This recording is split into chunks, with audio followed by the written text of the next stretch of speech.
जिसमें समीकरण की संख्या कितना 2 युगपत समीकरण, यानी जब दो चर वाले रैखिक समीकरणों की संख्या 2 होता है तो उसे युगपत समीकरण कहते हैं। कौन समीकरण? युगपत समीकरण। तो यहाँ पर हमको देख सकता है क्वेश्चन नंबर जो 6 दिया है, कहता है एक रैखिक समीकरण इतना दी गई है, दो चर में एक ऐसी और रैखिक समीकरण लिखिए ताकि प्राप्त युग्म ज्यामितीय निरूपण कार्य पहला नंबर प्रतिच्छेद करती रेखाएं हो। इसका मतलब जानता है क्या होता है? इसका मतलब होता है कि ये मान को एक और ऐसा मान लिखिए जिसमें क्या हो, प्रतिच्छेद करते हो। यानी एक मान हम लोग को दे चुका है और दूसरा का मान पूछ दिया है, ऐसा उदाहरण लेके चलना है कि क्या करता है, प्रतिच्छेद करता है। प्रतिच्छेद के मतलब बताओ, एक और केवल एक हल, एक और केवल एक हल, और एक और केवल एक हल के लिए क्या मान लाए थे? A1 बट्टा A2 note equal to B1 बट्टा B2, यानी A1 बट्टा A2 note equal to B1 बट्टा B2। यानी कहे का मतलब कि हम लिखेंगे A1 बट्टा A2 note equal to B1 बट्टा B2, ये मान लाना है। तो एक उदाहरण हम लोग को दे चुका है, दूसरा का क्या कर रहा है, इसको अनुसार पूछ रहा है। तो आप बताओ, इसको अनुसार हम इस तरह से लिख सकते हैं। यहाँ पे दूसरा का उदाहरण जो देखो, जैसे मान लिया कि 2x है प्लस 3y माइनस 8 है, तो यहाँ पर ऐसे लिखेंगे 2x है तो इसको पहले लिख लेंगे, यानी 2x प्लस 3y माइनस 8 बराबर 0 हो गया। अब इसको अनुसार हम ऐसा लिखेंगे, जैसे इसको है तो इसको हम 2 से गुना करते हैं। किससे गुना करते हैं? 2 से, यानी हो जाएगा 4x प्लस, इसमें अगर हम 3 से कर देते हैं तो 1 का बराबर नहीं होगा, यानी 3 तिया 9y, अब माइनस इसको हम 4 से करते हैं, 8 चौका 32 बराबर 0। अब देखो तो इसको दोगुना है, ये 3 गुना है, तो क्या 1 का बराबर होगा? नहीं। जैसे आप देखो इसको मान अगर हम निकालते हैं, जैसे निकालेंगे A1 का मान, तो A1 का मान हो जाएगा 2, B1 का मान हो जाएगा 3 और C1 का मान हो जाएगा -8, और A2 का मान 4, B2 का मान 9, C2 का मान -32। अब बताओ A1 बट्टा A2, A1 बट्टा A2 बराबर B1 बट्टा B2 बराबर C1 बट्टा C2। आप बताओ A1 का मान हो गया 2 बट्टा B1 का मान हो गया 4 बराबर, यहाँ पर 3 बट्टा 9 बराबर -8 बट्टा -32। 3 तिया इस 2 मतलब ना 8 चौका माइनस माइनस, यानी यहाँ पर जो मान आएगा वह आएगा, जानता है क्या? लिखेंगे 1 बट्टा 2 बराबर 1 बट्टा 3 बराबर 1 बट्टा 4। क्या ये पर नोटिस कर हो जाएगा ना, ये प्रतिच्छेदी वाला आ गया मान। तो ऐसा उदाहरण हम दे सकते हैं जिसका मान हम कितना लिख सकते हैं, ये मान लिख सकते हैं। और भी कोई मान लिख सकता है, लेकिन ऐसा लिखना है जो क्या कर जाए, प्रतिच्छेद कर जाए। तो जल्दी से उतार लो।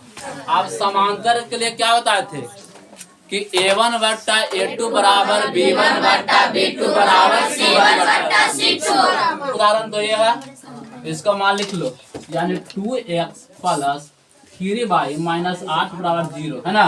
तो यहाँ पर करना ये है कि इसको ऐसे मान करेंगे ना कि अंतिम वाला नोट इक्वल टू आ जाए, यानी एक दोगुना कर दो, यानी 2 2 4 ना, यानी 4x प्लस 3y माइनस इसको 3 गुना कर दो, 8 चौका 32 कर दो बराबर 0।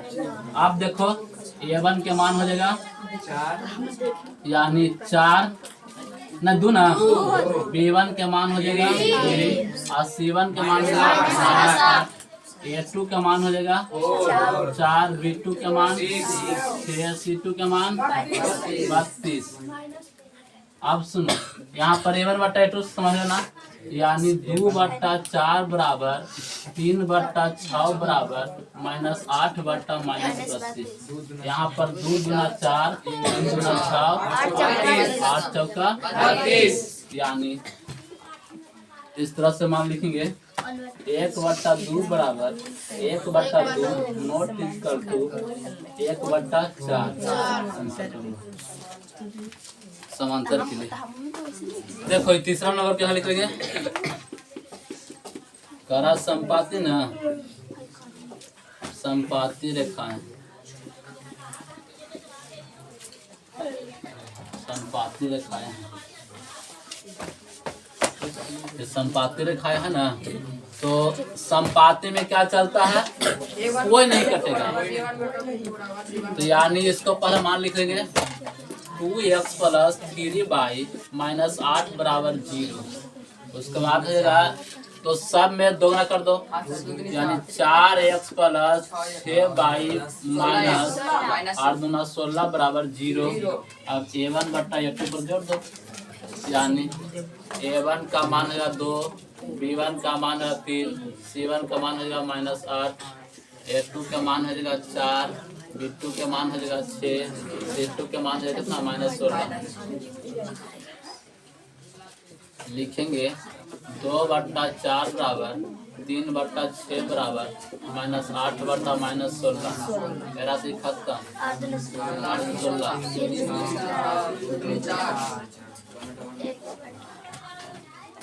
1/2 बराबर 1/2 बराबर 1/2। समीकरणों x - y + 1 = 0 और 3x + 2y - 12 = 0 का ग्राफ खींचिए। x अक्ष और इन रेखाओं से बने त्रिभुज के शीर्ष के निर्देशांक ज्ञात कीजिए और त्रिभुजकार पटल को छायांकित कीजिए। यानी ये सब बनेगा, जानता है कहाँ, तो बनेगा ग्राफ पर। लेकिन यहाँ पे जो समीकरण हमको दिया है पहले हल निकालेंगे। तो ये समीकरण है वह है x - y + 1 = 0, ये समीकरण फर्स्ट है। और 3x + 2y - 12 = 0, ये समीकरण सेकंड है ना। अब सेकंड है, अब देखो लिखेंगे समीकरण फर्स्ट से। अब फर्स्ट से लिखेंगे तो यहाँ पे जब क्या, जब x बराबर 0 हो तो x बराबर 0 यहाँ पे मान भर देंगे, यानी 0 - y + 1 बराबर 0 हो जाएगा। यानी -y बराबर इसको साइड -1, तो यहाँ पे माइनस से माइनस खत्म, यानी y बराबर होगा ये एक मान है ना। और लिखेंगे जब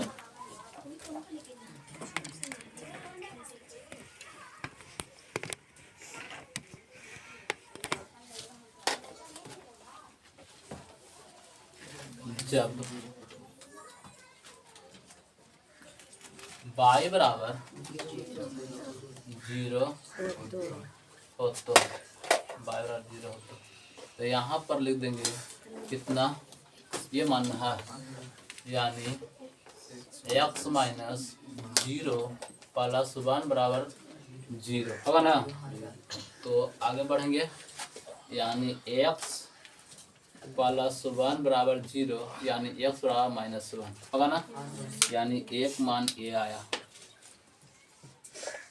अब सुनो, यहाँ पर ये मान को इस तरह से क्या करेंगे, लिख लेंगे x y।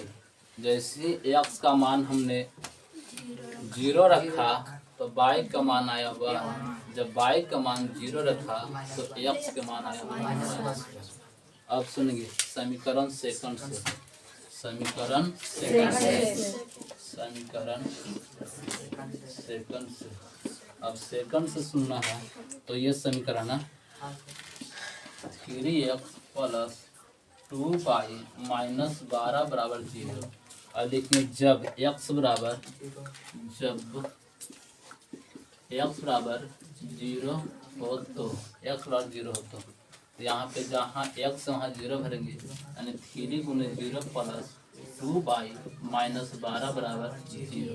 अब इसको 0 कर लगा, यानी 2 माइनस 12 बराबर 0, 12 को उस साइड, यानी 2 बराबर 12 हो जाएगा।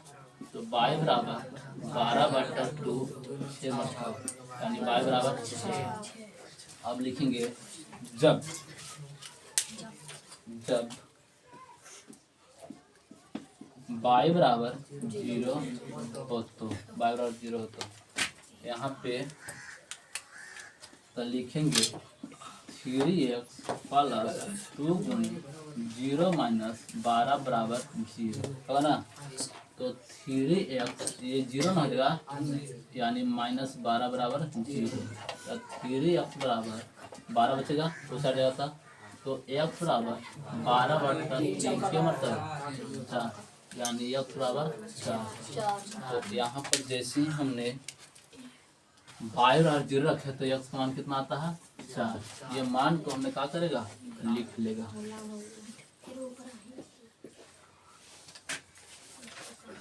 यहाँ पे जब x बराबर 0 तो बाई बराबर 6, और जब बाई बराबर 0 तो x बराबर 4। अब चलते हैं कहाँ, ग्राफ पर, जल्दी से उतार लेंगे इतना दूर। अभी आपने देखा कि समीकरण 1 से ये मान आया था और समीकरण 2 से ये मान आया है ना। तो यहाँ पे अब बात करते हैं ग्राफ के बारे में। तो देख सकते हैं कि समीकरण 1 से जो मान आया है इस पे दर्शा देंगे। देखिए जो ऊपर वाला भाग होते हैं ग्राफ में उसको हम लोग बोलते हैं बाई, और नीचे वाला भाग होता है उसको बोलते हैं बाई डैश। जहाँ बाई डैश होता है वहाँ ऋणात्मक का चिन्ह लगा हुआ रहता है, और यहाँ पे जो ये क्षैतिज होता है तो दाहिना साइड होता है x, और यहाँ पे इस साइड x डैश होता है। तो जो x डैश होता है उस तरफ ऋणात्मक मान हो गए, और जिस तरफ डैश नहीं होता है उससे धनात्मक मान हो गए। अब बात करते हैं इसके मान की। तो पहली बार में देख सकते हैं कि x का मान 0 आया था, यानी यहाँ पे 0 होगा, और y का मान 1, y का मान 1 यानी जो प्लस वाला है उसके बारे में बता रहा है कि यहाँ पर y का मान 1 यानी ये बिंदु। ठीक, उसी प्रकार यहाँ देख सकते हैं कि x का मान -1 है, यानी -1 यानी यहाँ बता रहा। अब y का मान 0 यानी यह बिंदु हुआ। तो ये और ये बिंदु लेकर के हमने रेखा खींच देगा जो इस प्रकार होगा।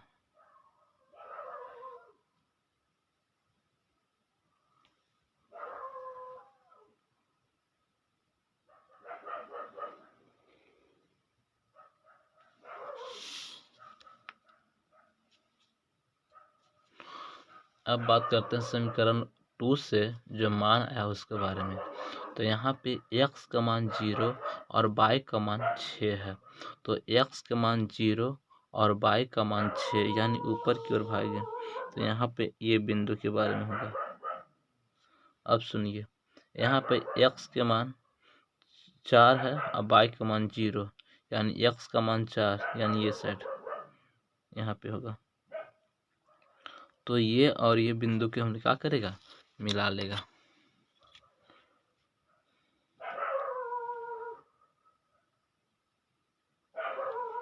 इस तरह से रख करके खींच देंगे।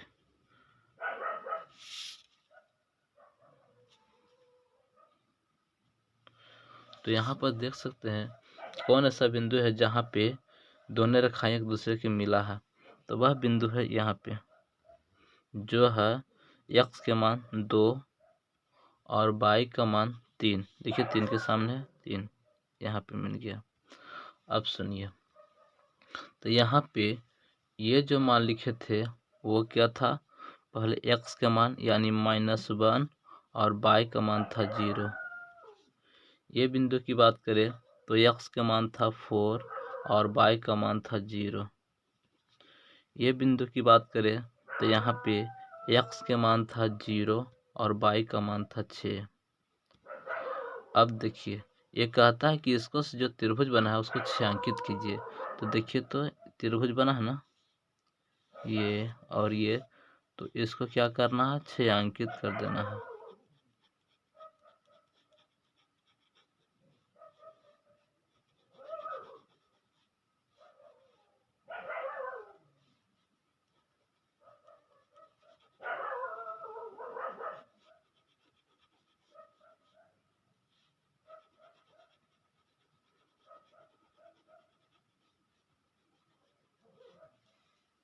यही हो गया आंसर। बिंदु की बात करें, यहाँ 1 2 3